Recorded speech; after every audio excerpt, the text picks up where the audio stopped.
What's up, everyone? This is Minister Ashley, and welcome back to the channel. This month's divination is cleomancy, and it's a pretty straightforward type of divination, really simple. I'm pretty sure you probably have already been practicing it and did not realize that you were doing it. I knew that I was, and I did not know that it was actually a form of divination until I started doing my research. It is also featured in the Angel Lunar Planner, the 2nd edition, which is my newest book, so you can find that listed down below and also listed on Amazon. This form of divination is pretty simple. So it starts first off with asking a clear question. You have to make sure that your question is very clear. If your question is not clear and it's like a little wishy-washy, you're going to get a wishy-washy result, a wishy-washy answer. So after you have clearly asked your question, you want to go to a busy area. Unlike other forms of divination where you want to go to a quiet area to receive answers, in this form of divination, you want to go to a busy area, like a street corner where a lot of people are talking, a bus stop, not a library, a school playground, a coffee shop where people may be having conversations, and you want to record any prominent words that may stick out to you. After you have documented all of these words, all of these different phrases, you would then go to your quiet space to take all of those phrases, all of those words, and form your answer. Now, during this process, it can be paired with other forms of divination. You can burn candles, incense, you can read the smoke for more clarity, you can pull oracle cards, tarot cards, or either you could just rely on your inner intuition and come up with that answer that you are seeking.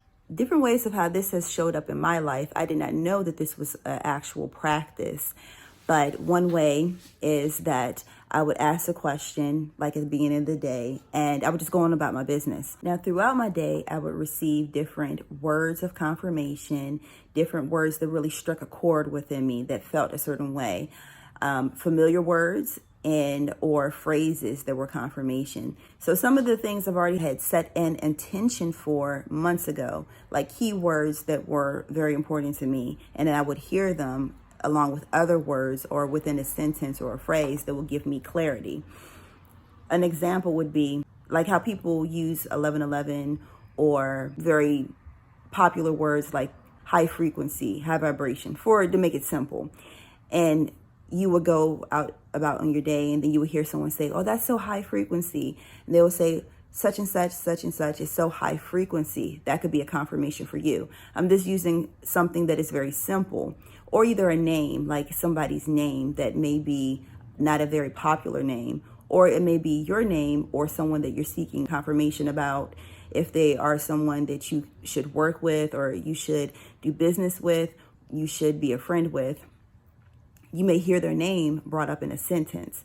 And the sentence could be a good sentence or it could be a bad sentence, meaning it could be something bad about the person, or it could be something that means that will give you clarity about that person. For example, another way of how I would use this is a lot of times I would have, when I would go to church, that I would have a whole lot of spiritual experiences I had in church. So it made me feel comfortable with the spiritual realms being in church. So one example is a spiritual experience called speaking in tongues, which is pretty much like speaking in the angelic language or whatever. And they also have another spiritual gift that's mentioned in the New Testament. Paul mentioned that you have the gift of speaking in tongues and you have the gift of interpretation of speaking in tongues. So some people may have both gifts. One person may have one gift and the other person may have the other gift. And together they form the answer. Or either if a person already has both gifts, they'll be able to do both. So one thing is that like I hear somebody speaking in tongues and I would get the interpretation of it. Or either if I'm speaking in tongues and then the interpretation will come. That's another form.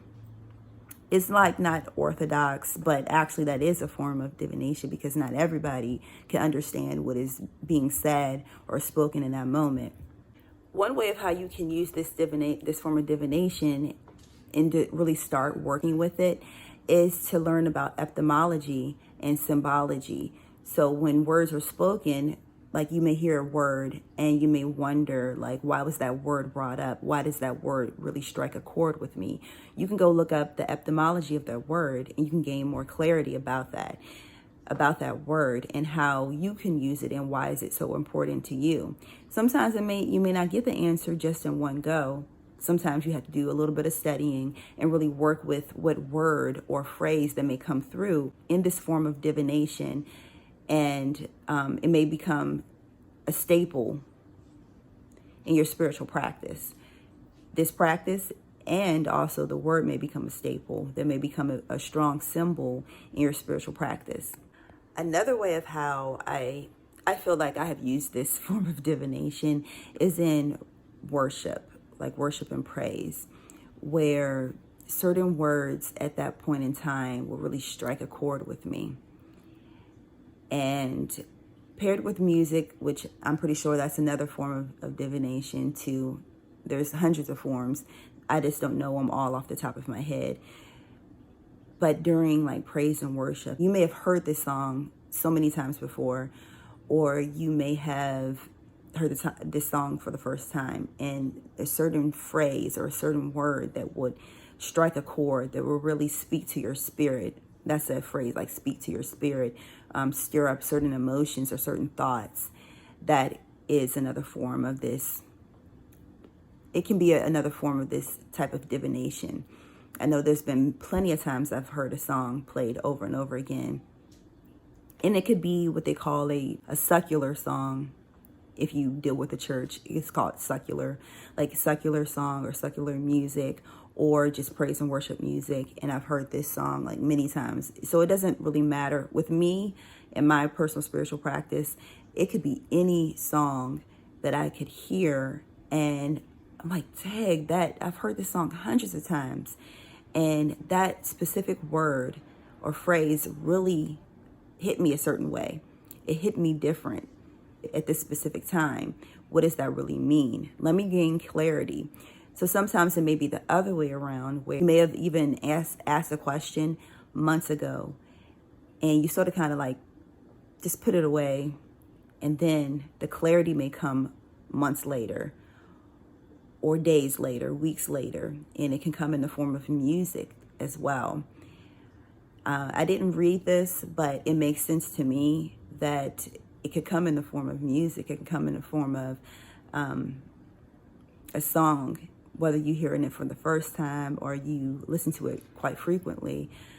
And it could come in that form where the answer, the clarity, it doesn't have to happen right in that same day. Sometimes answers to questions may come later when you have matured, when you're more receptive to hearing that voice or hearing that answer. Sometimes we may not be ready to hear an answer, and it may take a little bit more time. That's what part of divine timing is, being receptive at a specific time or a specific activation, I like to say, more so instead of time. Really, this could be with anything, because I'm thinking about even movies I have watched in shows. I went back and watched, I used to watch when I was younger, and now that I've matured more, I would go back and I'll watch them and I'll be like, dang, that is what it means, or that's what it means to me now that I've looked at this movie before. It didn't speak to me like that. It can come in a movie. It can come through anything that you can hear that it contains words, from music, like a song or a movie, a show, in a crowded room. It can come through any type of avenue like that. So being receptive to what the divine spirit has to tell you. This is a very good form of divination that you can practice incognito. No one would even know that you're doing anything, and gain clarity. Sometimes you may see a person in the park and they just have a journal and they're just sitting there observing nature, and then they start to write things down. I even think that this can even be used with nature, like natural sounds. Maybe that's another form of divination. It's called specifically where you listen to nature. But sometimes when I'm just sitting like out in nature and then I hear a bird chirping, and the way how it chirps, it almost sounds like words a little bit. So that could be another form of divination I just don't know anything about. But if you have any questions, just leave them down below. If you have any more clarity or you want to add to this, just let me know. Like, put it down in the comments. Like, we're all here to learn and grow together. And I'm so very excited to be sharing any type of information that I have, and also learning from all these different people out here that may have different insights, different ways of how to look at things. So thank you so much for tuning in. Make sure that you do go check out the second edition of the Angel Lunar Planner, now on Amazon, and the pre-orders for the I Am That I Am Divine Guidance cards are now available. They should be shipped over real soon. Right now, they're in the final printing process. So everything has been finalized. I'm sending off one more proof before they do the massive print of hundreds of decks. So I'm very excited about that. Also have wholesale options available for any shop owners or people that sell Oracle decks. So I'll talk to you guys later. Much love. Until next time, peace.